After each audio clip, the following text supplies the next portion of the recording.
Avengers children crusade के last episode के अंदर हमने देखा था कि मैग्नीटो और यंग अवेंजर्स मिलके जो है वो ट्रांसिया पहुंच चुके हैं, जहां पे वो जो है बेसिकली स्कारलेट विच की तलाश को शुरू करने जा रहे थे। लेकिन इससे पहले हम देखें कि वो लोग कुछ कर सके तो वहां पे कोई सिल्वर उनको आके मिलता है, और हम सब इस बात को जानते हैं कि कोई सिल्वर और मैग्नीटो के बीच जो रिलेशन है वो बहुत ही खतरनाक चल रहा है, जहाँ पे वो दोनों एक दूसरे को मारने के लिए तैयार हैं। और क्विक सिल्वर को ऐसा लग रहा है कि वो यहाँ पे टॉमी और बिली का सिर्फ इस्तेमाल कर रहा है अपने फ़ायदे के लिए, और अगले पल क्विक सिल्वर यहाँ अपने फादर मैग्नीटो के ऊपर ज़बरदस्त तरीके का अटैक करता है। लेकिन उसी पूरे अटैक के दरमियान यहाँ पे हमें एक लड़की जो कि वांडा की तरह नज़र आती है वो मौजूद होती है, और वहाँ पे जैसे ही एक प्रोजेक्टाइल जाके क्विक सिल्वर का फेंका हुआ उसको लगता है तो ये बात रिवील होती है कि दरअसल वो वांडा नहीं बल्कि वांडा का एक रोबोट है, मोर स्पेसिफिकली एक डूम बॉट, यानी कि वांडा जो है इस वक्त डॉक्टर डूम के कब्जे के अंदर मौजूद है। तो अब आगे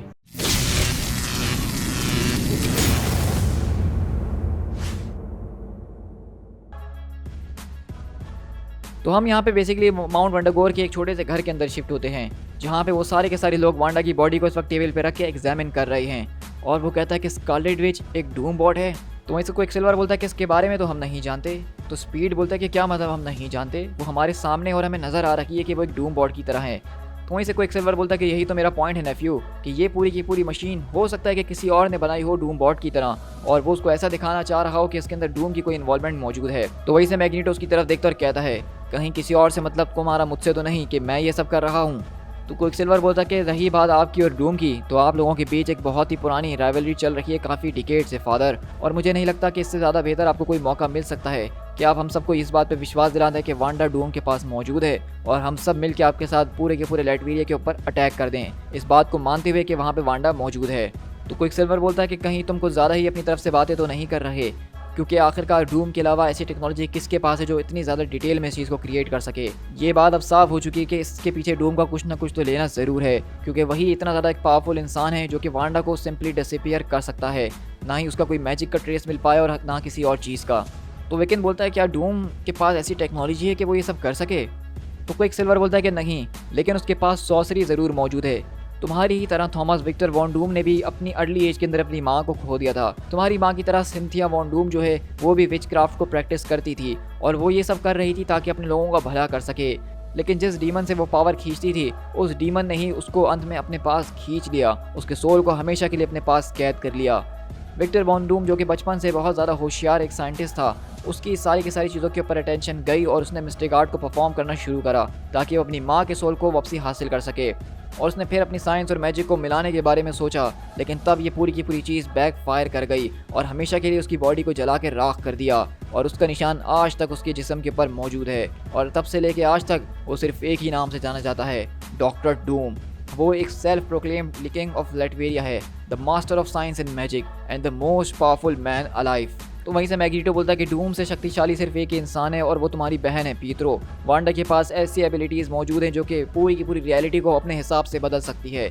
इसका मतलब ये है कि जो कोई भी वांडा को कंट्रोल करेगा वो वेरी फैब्रिक ऑफ रियलिटी को कंट्रोल कर सकता है, जैसा कि हम जानते हैं मेरे बेटे।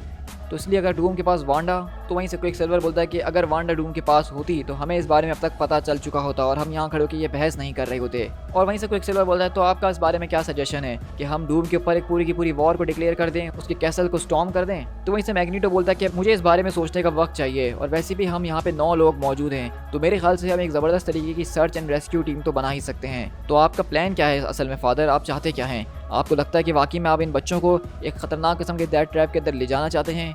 ऑनेस्टली फादर, इतने सालों के बाद भी आप ज़रा भी नहीं बदले। आप लोगों को इस्तेमाल करते हैं सिर्फ अपने फ़ायदे के लिए। अभी भी आप बिल्कुल वैसे ही हैं, यानी कि डिमोनिक। तो वहीं से पेट्रॉइड बोलता है कि हाँ, आपने ठीक कहा कि हम ज़रूर बच्चे हो सकते हैं, लेकिन हम स्टूपिड नहीं हैं। हम इतने बड़े पागल नहीं कि विक्टर वॉन डूम से पंगा जाके ले लें और पूरी की पूरी वर्ल्ड वॉर को शुरू कर दें। लेकिन वहीं से विकेंड बोलता है कि तुम इतने स्टूपिड नहीं हो, लेकिन मैं तो ज़रूर हूँ। मुझे यहाँ से जाना ही होगा। मैं जानता हूँ इस बात को कि मुझे तुम लोगों को यहाँ पे कभी लाना ही नहीं चाहिए था। ये पूरा का पूरा मिशन मेरा है, मैं ही स्कारलेट विच को तलाश करना चाहता था, और अब मैं ही जो हूँ वहाँ पे जाऊँगा, क्योंकि मेरे पास मैजिक है। मैं वहाँ पे जाऊँगा और बाहर आ जाऊँगा और किसी को पता तक नहीं चलेगा। मैग्नीटो बोलता है कि मैं तुम्हारी ऑफर को बहुत ज़्यादा अप्रिशिएट करता हूँ विलियम, लेकिन अगर हम ये करेंगे तो हम एक साथ मिल के करेंगे। तो वहीं से पेट्रॉइड बोलता है कि अच्छा, और एग्जैक्टली कौन इस खतरनाक तरीके के मिशन को लीड करेगा? तो मैग्नीटो बोलता है कि तुम चाहो पेट्रोइड तो इस मिशन को लीड कर सकते हो, लेकिन आई थॉट कि हॉकाई इस पूरे के पूरे मिशन को लीड करने के लिए ज़्यादा बेहतर है। तुम चाहो तो उससे इस बारे में बात कर सकते हो, अगर तुम लोग अभी भी बात कर रहे हो तो। तो वहीं से पेट्रोइड बोलता है कि मेरा कहने का मतलब था। तो मैग्नीटो उसकी बात काटते बोलता है कि मैं तुम्हारी बात समझ रहा हूँ। अगर हम डूम के खिलाफ जा रहे हैं तो हमें एक ऐसे लीडर की ज़रूरत है जो कि पावरफुल और एक्सपीरियंस्ड हो, जो कि चीज़ों को संभाल सके। तो पेट्रोइड बोलता है कि हाँ, और इस हिसाब से तो यहाँ पे सिर्फ ऐसा एक ही शख्स मौजूद है जो कि तुम हो। तो मैग्नीटो बोलता है कि तुम्हारा बहुत शुक्रिया, मैं लीड करने के लिए तैयार हूँ। लेकिन क्विक सिल्वर बोलता है कि ज़रा रुकिए फादर, इतनी जल्दी भी क्या है। हाँ, इस बात को तो मान सकते हैं कि आप हम में से सबसे ज़्यादा एक्सपीरियंस्ड हैं, लेकिन रही बात पावरफुल की, तो अब आप इतने ज़्यादा पावरफुल नहीं रहे हैं। क्या आपने देखा नहीं था उस पूरे के पूरे न्यूज़ फुटेज के अंदर कि आपके ग्रैंडसन ने सिर्फ एक हाथ के इशारे के ऊपर सारे के सारे लोगों को कॉमा के अंदर भेज दिया था। तो वहीं से विकेन बोलता है कि वो सिर्फ एक्सीडेंट था। तो पीतरो बोलता है कि हाँ, मैं इस बात को जानता हूँ, लेकिन इमेजिन करो कि अगर वो एक्सीडेंट ना होता, अगर तुम जानबूझ के ये सब करना चाहो तो तुम क्या क्या चीज़ें कर सकते हो। मेरे ख्याल से मैं तुम्हारी लीड के अंदर चलना ज़्यादा पसंद करूँगा, क्योंकि अगर कल को मैग्नीटो जो वो चाहता है हासिल करना वो हासिल कर ले और हमारे खिलाफ हो जाए, तो कम से कम तुम तो होगे उसको रोकने के लिए। तो मैग्नीटो बोलता है कि मेरी सिर्फ यहाँ पे एक ही डिज़ायर है कि मैं अपनी बेटी की सेफ्टी चाहता हूँ और कुछ भी नहीं पीतरो। तो वहीं से पीतरो बोलता है कि मैं इस बात को पहले भी सुन चुका हूँ फादर, और मैं इस बात की उम्मीद करता हूँ कि इस बार आप सच कह रही हूँ फॉर योर ओन सेक, क्योंकि अगर आपने हमसे गद्दारी करने की, हमें धोखा देने की कोशिश करी, तो इस बार आपको डील करना पड़ेगा विकन से। और अगर हम ये बात मान के चलें कि वो अपनी माँ की तरह है, फिर तो आपको गॉड भी नहीं बचा सकता। और अगले पल हम देखते हैं कि मैग्नीटो उनको कमरे के अंदर लेकर आता और कहता है कि ये जगह इतनी ज़्यादा बढ़िया नहीं, लेकिन आज रात के रुकने के लिए तो काफ़ी होगी। तब तक मैं इस बारे में प्लान बनाऊंगा कि आखिरकार हमें वांडा के पास जाने के लिए क्या करना चाहिए और क्या नहीं। लेकिन जब वो यहाँ पे सारे के सारे लोग बातें कर रहे होते हैं तो उसके बीच में से विकन यहाँ से गायब होता है, और वो दरअसल वंडरगोर की पहाड़ियों पर जाके लैटवेरिया जाने की तैयारी कर रहा है अपने स्पेल को चिल्लाते हुए। और क्विक सिल्वर आके यही कहता है कि तुम्हें बुरा ना लगे तो मैं तुम्हें ज्वाइन कर लूँ। आफ्टर ऑल तुम कभी लैटवेरिया गए नहीं हो, तो मैं तुम्हें वहाँ पे दिखा दूंगा कि क्या चल रहा है और क्या नहीं, और मैं तुम्हारी सेफ्टी का पूरा ख्याल रखूँगा। तो वहीं से विकन बोलता है कि नहीं नहीं, मैं लैटवेरिया तो नहीं जा रहा। तो क्विक सिल्वर बोलता है कि देखो, अगर तुम्हें झूठ बोलना हो अगली बार से, तो कम से कम अपने स्पेल्स को ज़ोर ज़ोर से मत पढ़ना। और वैसे भी ये चीज़ बहुत बुरी है, अगर तुम अपने एनिमीज़ को पहले ही बता दो कि तुम क्या करने वाले हो, तो उसका फिर फ़ायदा ही क्या होगा। एलिमेंट ऑफ सरप्राइज़ ही हर चीज़ होती है। तो विकन बोलता है कि कभी कभार जब मैं अपने स्पेल्स को ज़ोर ज़ोर से पढ़ता हूँ तभी मैं फोकस कर पाता हूँ। तो स्पीड बोलता है कि मुझे ये बात तो एडमिट करनी पड़ेगी, मुझे शुरू में ये ज़रूर लगा था कि तुम्हारा भाई और मैं जो हूँ एक दूसरे के अंदर बहुत ज़्यादा कॉमन चीज़ें रखते हैं, द स्पीडस्टर्स, क्योंकि हम दोनों ही स्पीडस्टर हैं।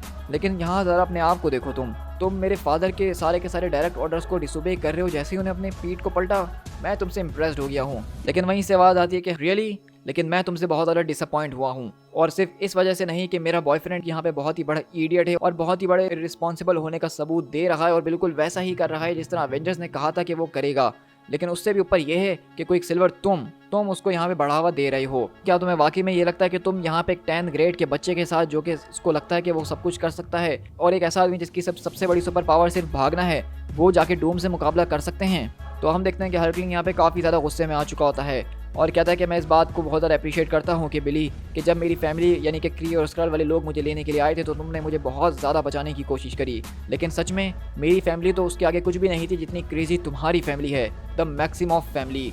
तो इसलिए अगर आज के बाद से मैंने तुम्हें देखा क्विक सिल्वर कि तुम यहाँ पे बिली के आसपास आके उसको मैनिपुलेट करने की कोशिश कर रहे हो, या तुम मेरे पीछे उसको डॉक्टर डूम के पास लेके जा रहे हो अपनी बहन को बचाने के लिए या कुछ भी करने के लिए, तो इस बात को याद रखना कि मैं तुम्हारी टांगे बीच में से पकड़ के चीर डालूंगा। क्या तुम मेरी बात को समझ गए हो पीतरो? मुझे लगता तो ऐसा ही है कि तुम समझ गए हो। चलो बिली, अब अपने कमरे के अंदर। और अगले पल हम यहाँ से किसी और के पास नहीं बल्कि एवेंजर्स के पास शिफ्ट होते हैं, जहाँ पे वो लोग बोलते हैं कि अब हमें आगे क्या करना होगा। तो आयरन मैन बोलता है कि अब हम जो है यहाँ पे स्कारलेट विच को तलाश करेंगे थैंक्स टू वंडर मैन। और हम देखते हैं कि वंडर मैन यहाँ पे एवेंजर्स के पास आया होता है और वो कहता है कि आखिरकार मैं ही क्यों? तो कैप्टन अमेरिका यानी कि स्टीव रॉजर्स बोलते हैं क्योंकि तुम्हारा वांडा के साथ जो कनेक्शन है वो सबसे ज़्यादा स्ट्रॉन्गर है।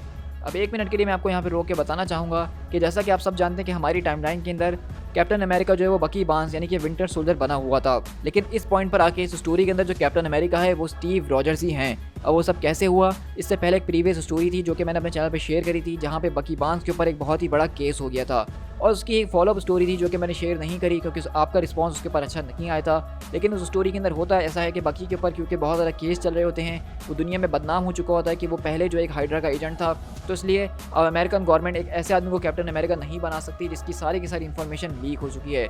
तो ना चाहते हुए भी स्टीव रॉजर्स को दोबारा से शील्ड उठानी पड़ जाती है। लेकिन वहीं से वंडर मैन बोलता है आखिरकार मैं ही क्यों? क्विक सिल्वर के बारे में क्या ख्याल है या विजन के बारे में? वो दोनों की आपस में शादी हुई थी ना। तो आयरन मैन बोलता है कि तुम जो हो बेसिकली वांडा का एक हिस्सा हो साइमन। तो साइमन बोलता है कि इससे तुम्हारा क्या मतलब है? तो आयरन मैन बोलता है कि इससे मतलब ये है कि तुम मर चुके थे, तुमने अपनी लाइफ को सेक्रीफाइस करा था वांडा की जान को बचाने के लिए, जब उस पूरे के पूरे क्री आयन कैनन का ब्लास्ट तुमने अपने ऊपर सहा था। लेकिन उसके काफ़ी सालों के बाद वांडा ने सिर्फ अपनी लाइफ फोर्स का इस्तेमाल करके तुम्हें वापसी जिंदा कर दिया था। तुम्हारा पूरा का पूरा एग्जिस्टेंस स्कारलेट विच के साथ जुड़ा हुआ है, उसके मैजिक से ही तुम वापसी आए थे। तो वंडर मैन बोलता है कि तो तुम्हें ये लग रहा है कि तुम मेरी एनर्जी सिग्नेचर का इस्तेमाल करके उसको लोकेट कर सकते हो। तो आयरन बोलता है कि एग्जैक्टली। तो वंडर मैन बोलता है कि अच्छा, और उसके बाद क्या करोगे? तो आयरन मैन बोलता है कि उसके बाद से तुम्हारा क्या मतलब है? मेरा मतलब ये है कि आखिरकार एग्जैक्टली तुम लोगों ने क्या प्लान किया हुआ है जब तुम वांडा को तलाश कर लोगे, या फिर माइटी एवेंजर्स ने अभी तक इस बारे में सोचा ही नहीं है कि वो क्या करेंगे। लेकिन हम देखते हैं कि वहीं से वुल्वरीन बोलता है कि हम उसको जान से मार डालेंगे। तो कैप्टन अमेरिका बोलते हैं कि लोगन। तो लोगन बोलता है कि देखो, मैं इस बात को जानता हूँ कि तुम सबके दिल में यही बात चल रही है, लेकिन तुम में से कोई कह के एक बैड गाय नहीं बनना चाहता। कैप, हम इस बात को भी जानते हैं कि आखिरी बार भी हमने इसके ऊपर बहुत ज़्यादा बहस करी थी और मैंने तुम लोगों की बात सुनी थी और उसके बाद हम जानते हैं कि क्या हुआ था। हम मैग्नीटो लैंड के अंदर चले गए थे, उसके गुलाम बन गए। स्कारलेट विच ने हमारे दोस्तों को मारा, हमारी ज़िंदगियों को चुराया और मिलियंस ऑफ म्यूटेंट्स की पावर उससे छीन ली। अगर हमें सबको ठीक करना है या फिर जो जैसा चल रहा है उससे बदतर ना हो, तो उसका सिर्फ एक ही तरीका, एक परमानेंट सॉल्यूशन है कि हमें वांडा को जान से मारना होगा। और अगर आप लोग के अंदर ज़रा भी अकल है और ज़रा भी होशियार हैं तो आपको विकन से भी जान छुड़वानी ही होगी, क्योंकि आज नहीं तो कल वो भी वांडा ही बनेगा। तो वहीं से साइमन बोलता है, तो आप लोगों ने एक ऐसे आदमी को अवेंजर का हिस्सा बना दिया है कैप्टन, मुझे यकीन नहीं हो रहा। लेकिन वुल्वरीन वहीं मुस्कुराता और कहता है कि तुम्हें क्या हुआ है विलियम्स? क्या उस विच का जादू अभी भी तुम्हारे ऊपर चल रहा है, या फिर तुम अभी भी इस उम्मीद के अंदर बैठे हो कि वो तुम्हें उस रोबोट के ऊपर पिक करके तुमसे शादी करेगी? क्योंकि जहाँ मैं खड़ा हुआ हूँ मुझे उस रोबोट के अंदर तुमसे ज़्यादा मर्द नज़र आता है। और ये बात सुन के विलियम्स बोलता है, अगर ऐसी ही बात है तो तुम्हें शायद ठीक जगह के ऊपर खड़ा होना चाहिए और दोबारा देखना चाहिए। और विलियम यहाँ पे एक ज़ोरदार पंच मारता है वुल्वरीन को और वो दीवार तोड़ता हुआ बहुत दूर जाके गिरता है। और सारे के सारे एवेंजर्स आते और कहते हैं कि क्या तुम ठीक हो? तो लोगन बोलता है, क्या तुम लोग सीरियस हो? तो कैप्टन आते और कहते हैं कि मुझे तुमसे पूछना पड़ेगा ही, क्योंकि इस आदमी के पास सेंट्री लेवल की स्ट्रेंथ मौजूद है। लेकिन वहीं से लोगन बोलता है कि नहीं, मेरा मतलब क्या तुम सच में वांडा के बारे में सीरियस भी हो? क्योंकि मुझे ऐसा बिल्कुल भी नहीं लग रहा कि तुम वांडा को लेकर सीरियस हो। आफ्टर ऑल कैप्टन, तुम भी उससे कभी प्यार किया करते थे। लेकिन वहीं से कैप्टन बोलते हैं कि क्यों ना अभी हम सिर्फ कंसंट्रेट करें वांडा को तलाश करने के ऊपर, और जब हम उसको तलाश कर लेंगे तो हम उसके बाद सोचेंगे कि हमें किस तरीके से प्रोसीड करना है। लेकिन वुल्वरीन बोलता है कि तुम्हें इस बारे में परवाह करने की ज़रा भी ज़रूरत नहीं है, क्योंकि एटलीस्ट अब मैं तुम लोगों से पहले उसको खुद तलाश कर लूँगा। और वहीं से कैप्टन बोलता है कि लोगन, वापसी लौट कर आओ। लेकिन आयरन मैन बोलता है कि उसको जाने दें कैप्टन, क्योंकि हमें उसकी वैसे भी इस मिशन के ऊपर ज़रूरत नहीं है, हमें ज़रूरत है वंडर मैन की। तो बताओ कि तुम क्या कहते हो साइमन, क्या तुम हमारे साथ हो? तो साइमन बोलता है कि एब्सोल्युटली नॉट। मुझे आखिरकार ये समझ में नहीं आ रहा है कि आपने इस टीम को आखिरकार बना क्या दिया है, और आप मुझे अगर ऐसी टीम से जुड़ने के लिए कह रहे हैं तो मैं कभी भी नहीं आऊँगा। मैं वो गलतियाँ दोबारा नहीं करूँगा जिसके लिए मैं स्कारलेट विच को ब्लेम करूँ। मैं अब जो करूँगा वो अपनी मर्जी से करूँगा। मैं जाऊँगा वांडा को तलाश करने के लिए ज़रूर, और वुल्वरीन से पहले तलाश करूँगा, लेकिन इसलिए नहीं क्योंकि आप लोगों ने मुझसे कहा है, बल्कि इसलिए क्योंकि उसके मेरे ऊपर बहुत ज़्यादा कर्ज मौजूद हैं, हम सब के ही ऊपर हैं। और अगले पल हम देखते हैं कि साइमन बेसिकली एवेंजर्स को छोड़ के अलग जा रहा है, जहाँ पे वो अपनी मर्जी से जो है वांडा मैक्सिमफ को तलाश करेगा अपने तरीके से, और वुल्वरीन भी जो है यहाँ से अलग हो चुका है और वो भी अपने तरीके से वांडा को तलाश करेगा। लेकिन इसी तरह हम देखते हैं कि रात के टाइम जब बिली और यहाँ पे टेडी आप एक साथ सो रहे होते हैं, तो वहीं पे बिली पूरी रात सो नहीं पा रहा होता, और अगले पल वो वहाँ से उठता है और बेसिकली एक लेटर लिख के जाता है अपने पीछे, जिसमें उसने यही लिखा होता है कि वो वही करने जा रहा है जिसका सबको डर था, यानी कि वो अकेले स्कारलेट विच को ढूंढने के लिए जा रहा है। और उसका करने का मकसद सिर्फ यही है कि ताकि किसी और की ज़िंदगी रिस्क में ना पड़े। और वो यहाँ पे सिर्फ एक छोटे से एक साइड रेकॉन के लिए जा रहा है, सिर्फ इस बात का पता लगाएगा कि स्कारलेट विच वहाँ पे है भी कि नहीं। लेकिन अगर तुम में से कोई भी इस लेटर को पढ़ता है तो उसका मकसद साफ है कि मैं वहाँ पे जाके फंस चुका हूँ और मैं किसी ना किसी तरीके से डूम का कैदी बन गया हूँ। मैं तुमसे ये बात ज़रूर कहूँगा कि तुम लोग मुझे बचाने के लिए नहीं आना, लेकिन मैं जानता हूँ टेडी कि तुम ये ज़रूर करोगे, तो इसलिए अपना ख्याल रखना और मुझे इसके लिए माफ़ कर देना। और अगले पल विकन हम देखते हैं कि सीधा यहाँ पे कैसल डूम के अंदर आता है, जहाँ पे डूम बॉर्ड्स उसको चारों तरफ से घेर लेते हैं। लेकिन विकन यहाँ पे अपने दिमाग का इस्तेमाल करता है और अपने आप को स्कारलेट विच के अंदर बदल देता है और कहता है कि आई एम सॉरी कि मैंने आप लोगों को डिस्टर्ब करा, लेकिन मैं अपने कमरे का रास्ता भूल चुकी हूँ, क्या मुझे वापसी अपने कमरे में ले जा सकते हैं? और ये देख के हम देखते हैं कि डूम बॉर्ड्स बेसिकली उसको उसके कमरे के अंदर ले आते हैं, जहाँ से ये पहली बात प्रूव हो जाती है कि वांडा मैक्सिमम डूम के पास ही मौजूद है, और नहीं डूम बॉर्ड्स उसको उसके कमरे में ही लेकर आते। और अगले पल हम देखते हैं कि विकन यहाँ पे जैसे ही दरवाज़ा बंद करता है तो वहाँ पे पीछे से एक लेडी आती है और उसको उठा के फेंकती है, और हम देखते हैं कि वहाँ पे कोई और नहीं बल्कि वांडा मौजूद होती है, जो कि कहती है कि आखिरकार तुम कौन हो और तुम मेरे कमरे के अंदर क्या कर रही हो।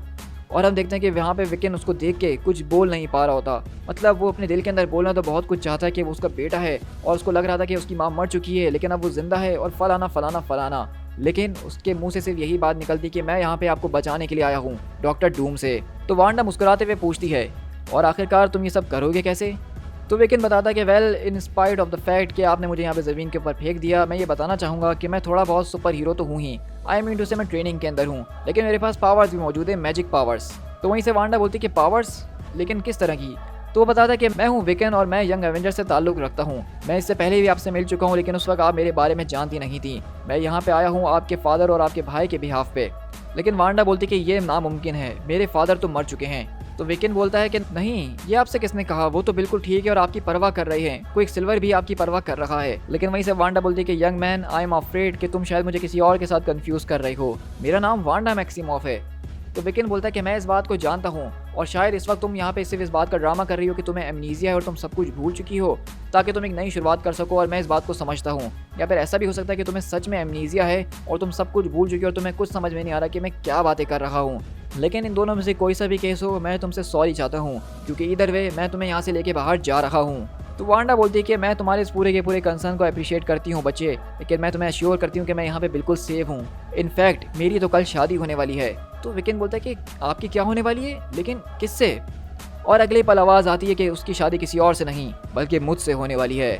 और हम देखते हैं कि वहाँ पे दरअसल कमरे के अंदर कोई और नहीं बल्कि डॉक्टर डूम आ चुका है। To be continued.